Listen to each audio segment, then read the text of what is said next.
They say it's more stable, but I don't see that. I'd say, Joyce, it's not stable. Yeah.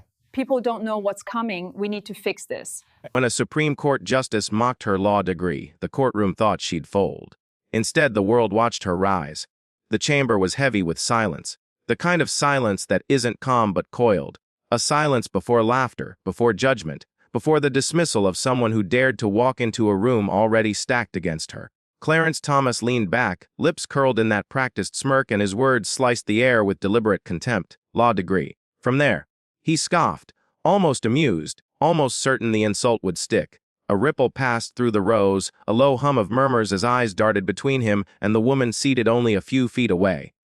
To the audience in that moment, she was supposed to be small, she was supposed to shrink. The imbalance was staggering: an elder statesman of the highest court versus a congresswoman still carving her path. And yet, her stillness became the first signal that the script would not play out the way he imagined. She didn't rush. She didn't fumble. Her pause stretched, turning the smirk into its own form of arrogance on display, letting the weight of the insult echo against marble walls and oak benches. Inside, you could almost feel her thoughts sharpening. She knew the history of voices like his, voices that had mocked, diminished, and doubted for generations. But she also knew the truth: when the world expects collapse, composure itself becomes defiance. Cameras clicked, pens scratched across notepads, a handful of gasps fluttered in the gallery like sparks before a blaze. Viewers didn't realize they were witnessing the beginning of a clip that would be replayed millions of times within hours. A clash of eras was unfolding. Not just a jab at education, but at legitimacy, at belonging, at the right to sit at the table of power. The smirk widened, certain of victory before a battle had even begun. But that was his mistake, because in that suspended breath between insult and reply, something irreversible shifted. The courtroom thought it had witnessed a moment of humiliation. What it actually saw was the quiet before history bent. And what happened next turned a courtroom jab into a global phenomenon. To understand the weight of that single insult, you have to understand the weight of the man who delivered it. A Supreme Court justice does not speak as an ordinary figure. His words are cloaked in the power of robes that symbolize finality, permanence, and judgment itself. For decades, Clarence Thomas has sat on the nation's highest bench, his silence in hearings as famous as his rulings.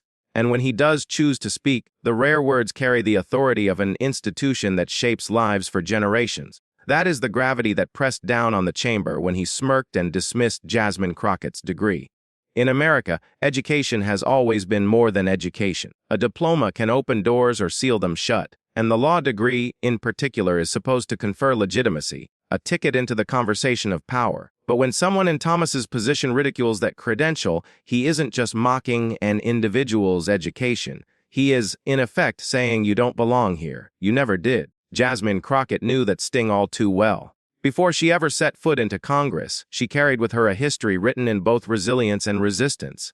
She was not born into prestige. She was not ushered into courtrooms by legacy or name. She carved her path by sheer persistence: long nights buried in case law, long days spent defending clients who couldn't afford polished legal armor.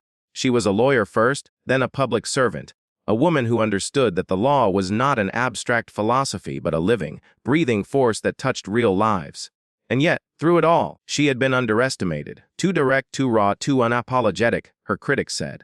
They mistook clarity for lack of sophistication. They mistook fire for recklessness. In their eyes, she wasn't supposed to stand shoulder to shoulder with the most powerful figures in the country. Which is exactly why the stakes of that moment were so high. This wasn't just about a degree. It wasn't even about Crockett alone. It was about legitimacy. It was about credibility. It was about the unspoken question that has haunted every institution of power in America's. Who gets to belong? That smirk, that cutting remark, carried the entire weight of the old guard. Clarence Thomas represented a generation of authority that assumed its superiority was unquestionable, its seat eternal. He had faced criticism before, of course, but in his mind, he remained untouchable, an immovable monument in the hierarchy of American law. To sneer at a congresswoman's law degree was, for him, not a risk but a reflex. But here is where the story pivots, because what Thomas saw as a dismissal, the world would come to see as a turning point. In that courtroom, power was supposed to be one-sided. He had the robes, the seniority, the institutional echo. She had only her voice, and yet that voice was about to do what centuries of tradition told her she could not: disrupt, dismantle, and redefine the narrative in real time. The insult was sharp, the imbalance is undeniable. But history, as it so often does, chose to remember something else. Not the smirk. Not the dismissal. History would not remember the insult, but the comeback. Clarence Thomas did not rise to the Supreme Court by accident. His journey was long, carved through decades of political battles, cultural storms, and carefully crafted alliances. To his supporters, he became a symbol of resilience, a man who climbed from humble beginnings in Georgia to the highest bench in the land. To his critics, he was something else entirely, a figure of contradictions, wrapped in silence, cloaked in power, and unyielding in his judgments. The irony of his jab at Jasmine Crockett's degree is sharper when you remember his own story. Thomas's education was his ladder out of obscurity. From seminary to Holy Cross to Yale Law, he was once the man who leaned on his credentials as proof of belonging in a world designed to keep him out. He knew the sting of dismissal. He knew what it meant to be doubted, to be measured against elite standards and found unworthy. And yet, here he was decades later, using the same kind of doubt as a weapon. The arrogance of power had calcified into habit. His smirk was not the confidence of a man at peace with his authority. It was the reflex of someone who had come to believe his seat made him untouchable. That arrogance, however, is also what primed the audience to see through him. Because when a man who once fought against dismissal begins to dismiss others, hypocrisy becomes visible. The contradiction cannot be hidden behind robes or tradition. He thought the insult would shrink her. He thought it would remind the room who held the gavel. But arrogance in this story was not a strength. It was the crack in the marble, the weakness that made the downfall inevitable. Jasmine Crockett's journey to that chamber was not paved in gold or guided by legacy. It was built in late nights of study, in courtrooms where the stakes were not abstract but human, and in a career that demanded she fight for those who couldn't fight for themselves. Her law degree wasn't ornamental. It was functional, sharpened through battles that never made headlines but changed lives in small, irreversible ways.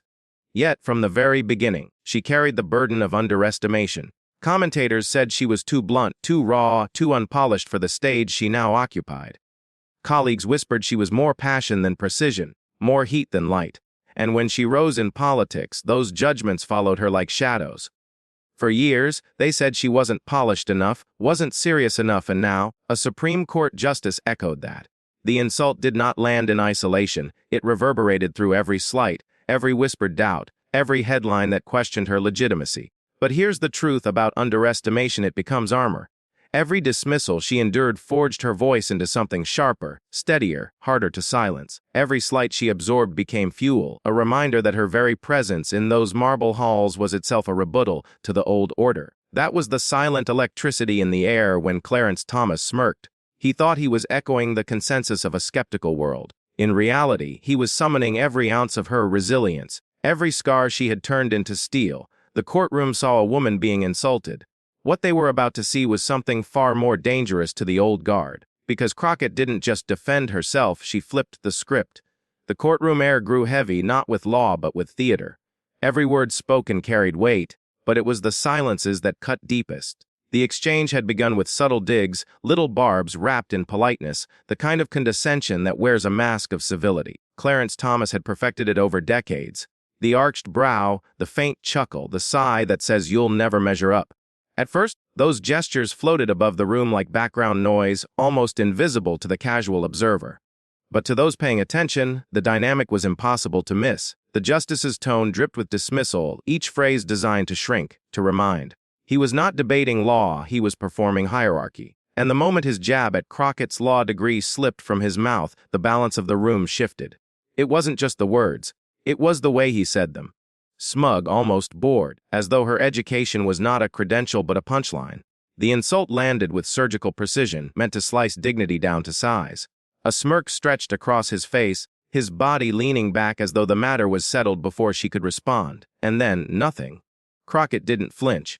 She didn't scramble for words. She paused. A silence so deliberate it became its own form of defiance. Seconds stretched. The murmurs began. A faint gasp here, a sharp intake of breath there, followed by the restless shuffle of papers and whispered glances ricocheting across the chamber. Journalists tilted forward, pens hovering, cameras focused tighter, waiting. The pause became unbearable, not for her, but for him. What was meant as humiliation now dangled in the air, exposed for what it was: arrogance. Crockett's stillness became the mirror reflecting the fragility of the insult. And with each passing heartbeat, suspense thickened. Viewers watching later online would call it the longest silence they had ever felt, a silence that held the weight of centuries. Inside her, though unseen, history coiled like a spring. She had heard versions of this all her life. Too loud, too brash, not serious enough. And now, here it was again, voiced from the highest chair in the land. But what Thomas hadn't calculated was that repetition builds resistance. Every past dismissal had not weakened her. It had prepared her. The murmurs swelled into an atmosphere of expectation. Eyes darted back and forth between the justice's smirk and her unbroken composure. The audience knew something was coming. They didn't know what form it would take, but they felt it. The anticipation of a storm gathering in still air. Her silence wasn't a weakness. It was the tightening of a bowstring. It was the inhale before thunder. It was the signal that she wasn't going to let the moment pass, that she was about to turn an insult into spectacle, a slight into a showdown. And that's when the room realized this was no ordinary courtroom exchange. This was no longer about one degree, one remark, or even one woman. This was about legitimacy itself, about whether voices outside the old guard could claim space without permission. The insult was meant to diminish, but instead it magnified. Thomas believed he had won in that instant, but his smirk was premature. He thought the silence was surrender. But silence, in the hands of the underestimated, becomes something else entirely. It becomes suspense. It becomes dread for the arrogant, hope for the overlooked, and power for the one who chooses when to break it. When Crockett finally spoke, the room would tilt. But even before her first word, the atmosphere had already shifted. The crowd was no longer watching a justice towering over a congresswoman. They were watching history pivot on the hinge of a pause.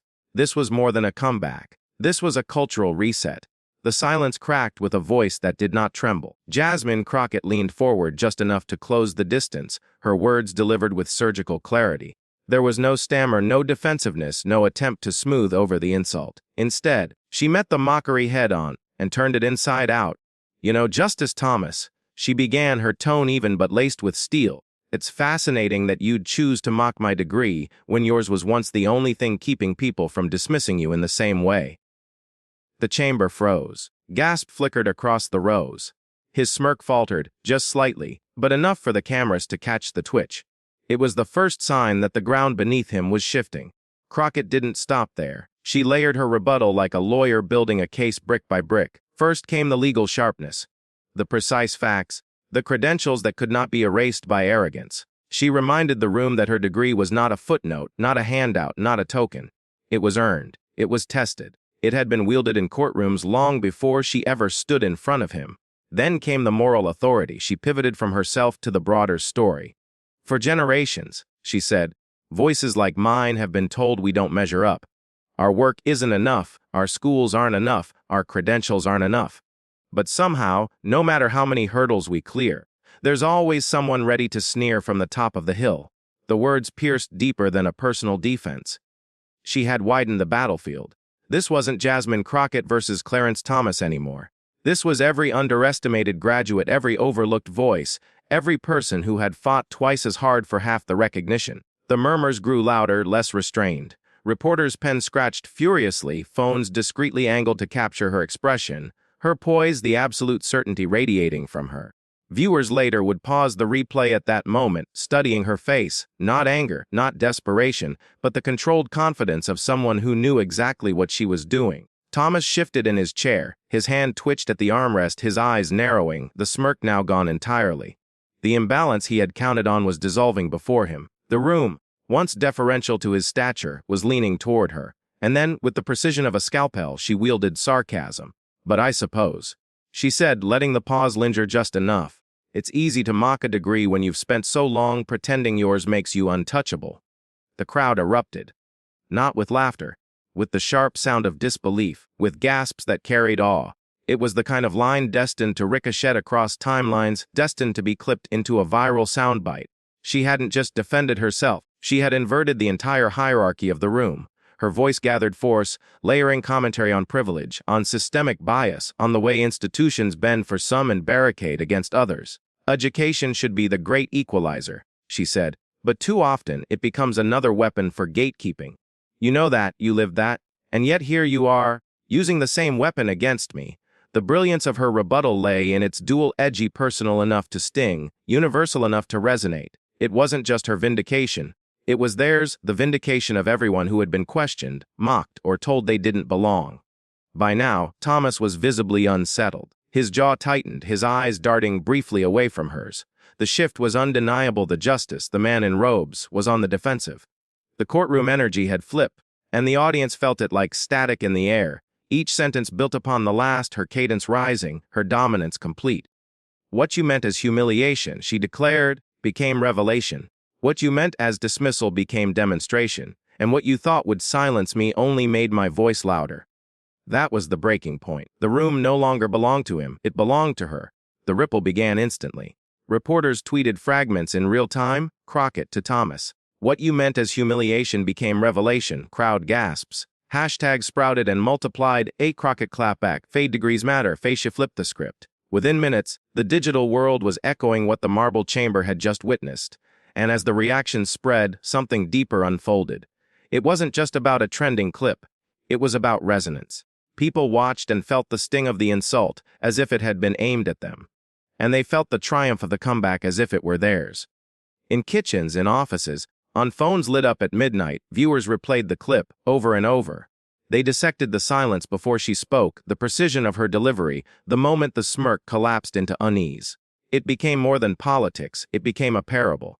By the time she finished, the chamber was transformed. No one remembered the insult anymore. No one cared about the smirk. What lingered was the reversal. The sight of a woman underestimated yet unbroken, taking the weight of arrogance and turning it into fuel for fire. She hadn't just defended her degree. She had dismantled the insult brick by brick and rebuilt it into a monument. The emotional payoff was seismic. Viewers didn't just cheer for her. They cheered for themselves. They saw justice, not in the legal sense but in the moral sense, unfold in real time. They felt vindicated with her, standing taller because she had stood taller. And as the last echoes of her words faded into the chamber, one truth became inescapable: Clarence Thomas's mockery was already forgotten. Jasmine Crockett's clapback was immortal. The clash was no longer about a single insult. It had expanded into something seismic, an ideological collision between the legitimacy of knowledge and the abuse of power. Crockett stood steady, her voice calibrated like a pendulum swinging between logic and fire. Degrees, she said, are not about prestige, they're about preparation. They're not shields for the powerful, they're tools for the people, and I intend to use mine for exactly that. The line hit like a gavel. Every head in the chamber tilted toward her, every whisper folding into silence. She was no longer simply answering Clarence Thomas. She was reframing the narrative of the entire room. Thomas shifted again, visibly shrinking against the gravity of her words. He had entered the exchange assuming dominance, the kind that came with black robes and decades on the bench.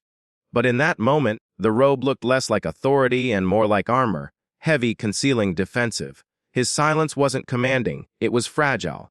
That was the whiplash moment. The figure meant to tower over her now seemed diminished, while the underestimated challenger revealed herself as unstoppable. The courtroom felt the reversal, as though the floor itself had tilted, old hierarchies sliding into irrelevance.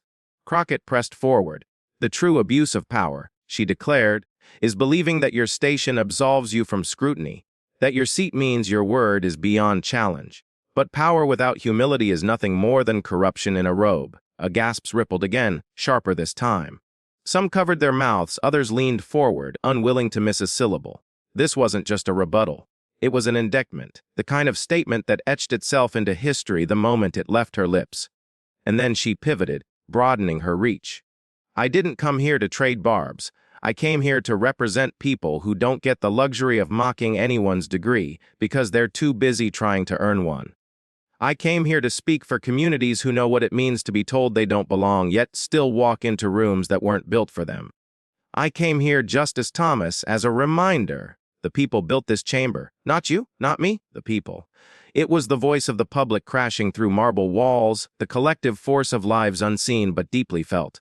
In one sweep, she had claimed the mantle of legitimacy, not just legal but moral, democratic, human. Thomas sat muted, his earlier mockery now an echo quickly evaporating into irrelevance. Cameras caught every detail: his clenched jaw, his darting eyes, the stiff posture of a man whose authority was being stripped not by scandal or law but by truth. And outside those walls, amplification began. By nightfall, millions were replaying the clip, not for the insult, but for the comeback. Feeds lit up with captions. She flipped the hierarchy on its head. A cultural reset in real time. History won't remember the smirk, it'll remember the silence after her words. It wasn't gossip.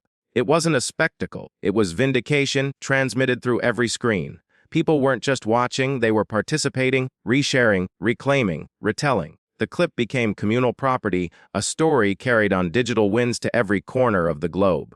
In the chamber, the moment closed with a silence thick as thunderclouds. Crockett's gaze lingered, unwavering, while Thomas sat diminished. The reversal was complete. What began as mockery ended as revelation, and the world was already writing its verdict. When the final echoes of her words faded, Jasmine Crockett did not gloat. She did not rush her exit or bask in the applause she could feel vibrating beneath the chamber's silence. She simply stood, composed and resolute, her presence now larger than the marble columns surrounding her. It was the stillness of someone who had already won, not because she had embarrassed her opponent, but because she had revealed something bigger than him. Clarence Thomas sat stone-faced, but the room had shifted beyond his control. Authority no longer radiated from the bench, it pulsed from the floor where Crockett stood. She gathered her papers, her gestures calm, measured, almost understated, the embodiment of grace after fire. The courtroom murmurs followed her like a trailing spotlight, proof that the narrative had already broken free from the confines of that chamber. By the time she walked out, the world had already taken hold of the story. Hashtags ignited like sparks on dry tinder. Clapback, Hadagrio truth, courtroom reset. Clips flooded timelines, each replay amplifying her precision, her poise, her refusal to bend. Think pieces surfaced within hours, commentators marveling at the elegance of her dismantling.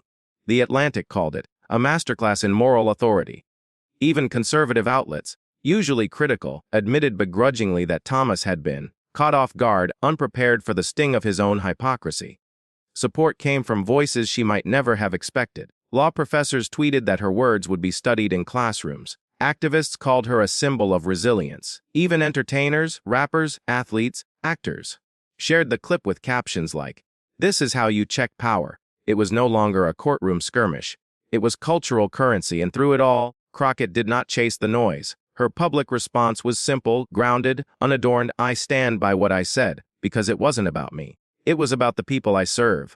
That humility only deepened the impact. She wasn't seeking to be the story, she was living proof that the story was bigger than her.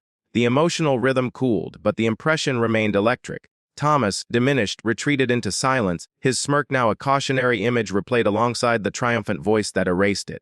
Crockett, by contrast, emerged steadier, her resolve undimmed, her legitimacy no longer questioned but celebrated. And so the arc closed full circle. What began as a jab at a law degree ended as a global vindication of it. The parchment once mocked became more than a credential.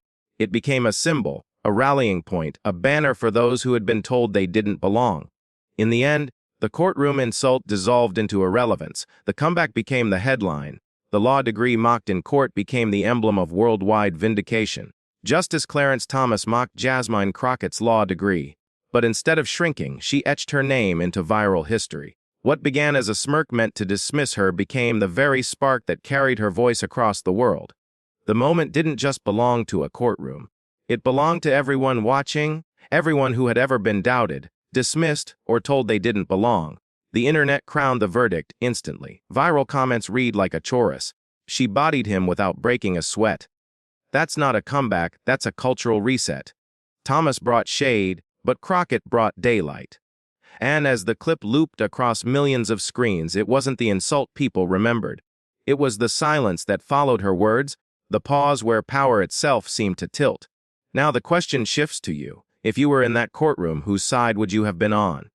Was this the coldest clapback of the year, or simply the sharpest reminder that truth still cuts through arrogance?